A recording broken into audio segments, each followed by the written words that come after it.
nasiha ga waɗanda yake aiki tare da su, ya ɗan yi shari akan waɗannan abubuwan. Sannan daga ƙarshe da muka gama ya nemi lalle mu ɗau hoto. A ranar mun ɗau hoto da mutane da dama, ya kira wannan da wannan ya jera mu ɗau hoto, amma dai taɓa yin haka ba tun da muke. Sannan ya gaya min wata kalma, ya ce duk lokacin da muke aiki tare da shi, idan na shigo wajen aikin da wata nutsuwa da wata kamala yake samu. Daga ƙarshe cikin hoton da muka ɗauka nake ce mishi ya saurari rubutu da zan yi, wani hoto da muka yi da ni da shi da Lawan Ahmed na dafa su. Baya ga haka kuma da na zo tafiya sai yake cewa ai an gama da ni gaba ɗaya, sai nake raha da shi, nake cewa ba a gama da ni ba, an dai gama da aiki na wannan ranar. Ashe duk irin wani abubuwan da yake gaggaya min da kuma ke tattaunawa da shi kamar ishara ce ta zamu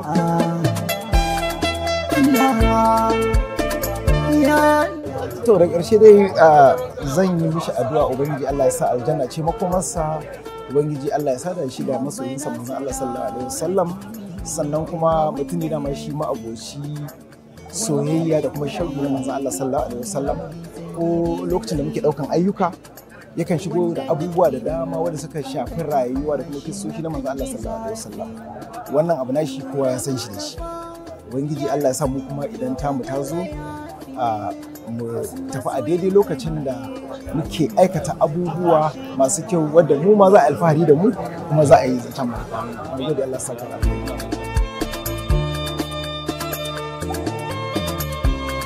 To wallahi gaskiya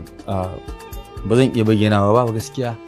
tunda duk interview da aka mun ba haka ake tambaya, amma ba zai bayyana ba don ba shi da iyaka. To amma fasbir sabarin jamila, haka Allah subhanahu wata'ala ya ce ni haƙuri ne girma. Idan muka yi haƙuri to mun ci jarabawa, amma rashin haƙurinmu shi ne zai sacewa ba za mu ci jarabawa ba. To mun yi haƙuri, muna fatan Allah ya ci kansa, Allah ya masa rahama.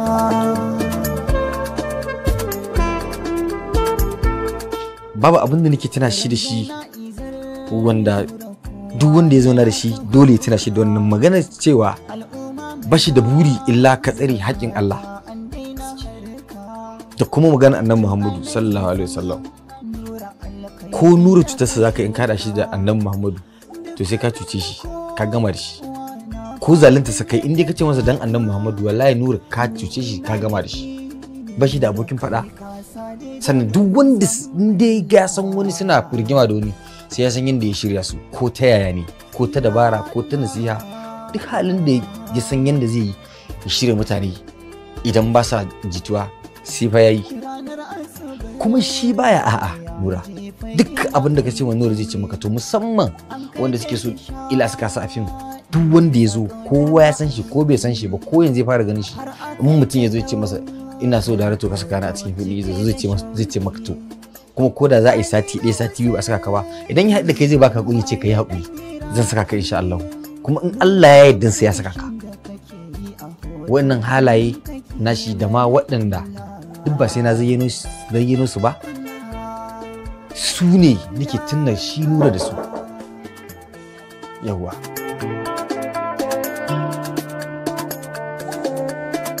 Mai haƙuri gaba ɗaya da mu da su gaba ɗaya, saboda duniyar musulunci ita ce ta asara, ba Kannywood ba, ba Lawan Ahmed ba, ba daraktoci ba, producers ba jarumai ba kowa ba. Duniya in dai ta musulunci ce to ta yi asara. Faɗuwar Nura faɗuwar duniyar musulunci ce, saboda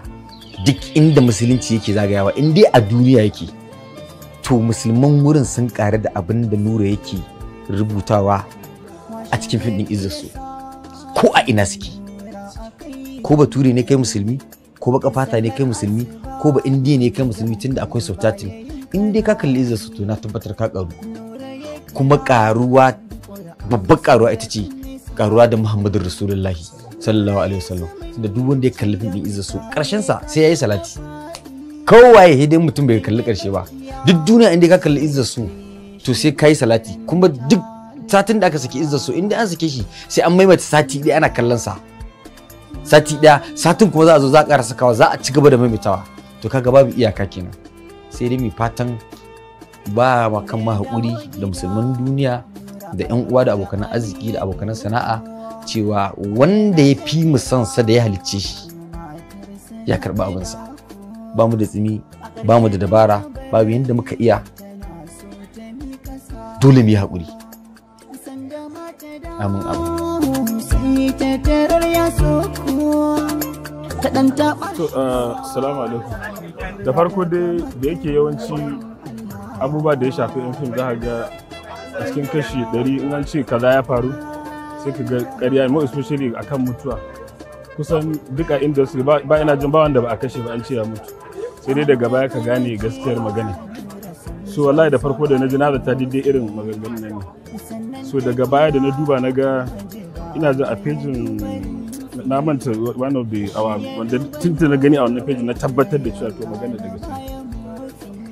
Alaƙar da muke da shi ko kuma ce dan lokacin da na samu dai muka dan zauna shine wannan film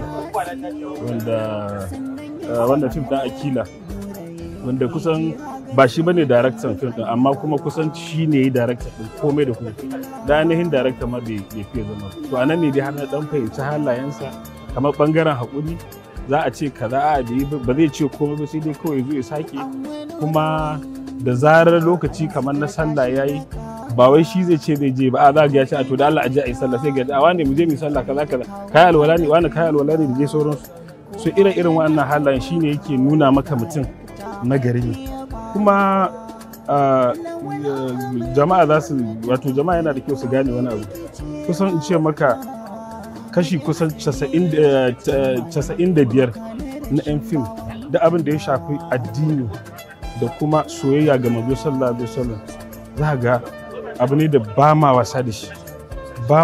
da shi kusan kowa da kowa wataƙila shi yasa Allah ubangiji yake dan fito da abubuwa mutanen da suke cikin da irin ayyukan da muke idan ka duba akwai abubuwa da aka cusa a cikin wannan fina-finai na izzar so na soyayyar manzo sallallahu alaihi wasallam da abubuwa na tarbiyya da abubuwa na nunawa kuma rayuwa ce take zuwa kamar yanzu wataƙila mu da ba mu samu mun ɗauki wannan ragamar fim ɗin ba wataƙila mutanen ba za su kalli fim wanda za a dinga maganar manzo sallallahu alaihi wasallam da wasu abubuwa na tarbiyya ba za su kalli na wasu ne da kafirai da waye-waye wanda kuma ƴaƴanmu za su taso suna soyayya ga wasu mutane ba irin mutanen da masu tarbiyya wanda suka bar mana addini da wasu abubuwa so yana da kyau wani lokacin mutane su dinga duba abu ta fuska wato ta kamala da kuma hankali a ciki saboda in ka ɗauke fim ɗin Hausa wanne za ka kalli na Indiya da suke bauta gumaka ko kuma na Amerika ma ba su ruwansu da addini so wannan shi ne so ina masa fatan Allah ubangiji ya sada shi da masoyinsa manzo sallallahu alaihi wasallam Allah ubangiji ya sada shi da rahama mu kuma mu ci gaba da masa addu'a kuma muna roƙon jama'a bayan Allah da Allah a ci gaba da masa addu'a kuma muna fatan wannan duka musulmi Allah ubangiji ya gafarta musu wanda suka rasu mu ma kuma Allah ya sa ta mu tazo Allah ya sa mu suka dinga assalamu alaikum to jama'a assalamu alaikum farkon farawa aikina na nura da na fara yi shine wani fim ido da ƙasa da muka yi a 2014 na kalara wannan shine farkon aikina shi kafin lokacin na san shi sukan zo gidanmu wani lokacin za su yi fim da sani lokacin mai fara fim shi nura mutum ne mai haƙuri mutum ne mai hazaƙa mai ilimi mai mutuwa a duk lokacin da zan iya cewa ni ban san wani abokin faɗarsa ba kuma duk fim ɗin da ya yi wato ina ga za ka zai wuya ka ga wannan fim a ce bai yi fice ba kowanne dai da ɗaukakarsa saboda wannan fim ba zan manta ba wannan fim na ido da ƙasa da muka yi a lokacin sai da aka yi ta tururuwar sayarsa a lokacin mutane suna tebawa da labarin ba ma saboda lokacin aiki bai inganta ba kamar saboda haka na san nura mun yi mu'amala da shi na mutunci kuma mutum mai mutuwa yana da kirki kuma yana da girmama na gaba da shi to a lokacin da na ji rasuwarsa a fejin lawan Ahmad na fara gani tunda na gani da ce ina lillahi wa inna ilaihi raji'un na san cewa magana ce ta yau saboda haka hankali na ya tashi sosai saboda na ga hotonsu a wannan ranar suna location saboda muna following juna Instagram to sai na abin da daga nan dai akwai mutane na ga sun ɗaɗɗora sai na ce to wannan abu ya faru. Hankali na ya tashi sosai saboda na san Kannywood industry an yi rashi saboda akwai irin su da yawa amma kuma shi din daban ne. Ba wai na ce babu wanda ya fi shi ba, amma irin fina-finan da muke buri a ce ko da yaushe muna yin industry irin su ne shi makamar aikinsa. Kusan ko da yaushe shi yana so ne wani abu wanda ko da bayan ba ranka in ka kalla za ka yi fahari, ko da kai baka cikin wannan project din idan ka kalla za ka yi fahari da industry ɗin Kannywood. Abinda mutane suke yawan manta shine yawanci mutanenmu idan ana fina-finai za ka ɗauka kamar kawai entertainment. To ba entertainment ba ne, kana yin wani abu ne kamar wanda bayan ba ranka a ce kai ma in aka kalla za a amfana da shi. Mutane za su ce to shi alhamdulillah wannan ya bar baya, ya bar wani abu wanda in ka kalla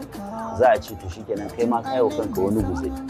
Sau tari ba na cikin fim ɗin Izar so, amma akwai wasu wajaje da in na gani a Izar so na kan yanka na kan sa a feci na, musamman wajen da aka ce an yi faɗakarwa, an yi kira ga hanya ta gaskiya. So irin waɗannan abubuwa mu abun alfahari ne a ce yana Nura ya zamanto shi ne ke hassasa waɗannan abubuwa. Akwai mutane da dama da suke da irin waɗannan, amma na shi ya fi fice. To ba abin da za mu ce, na farko za mu ce muna masa murna da abin da ya bari a baya, saboda ya bar wani abu wanda har ƙarshen rayuwa mutane za su kalla, za su yi amfana da shi.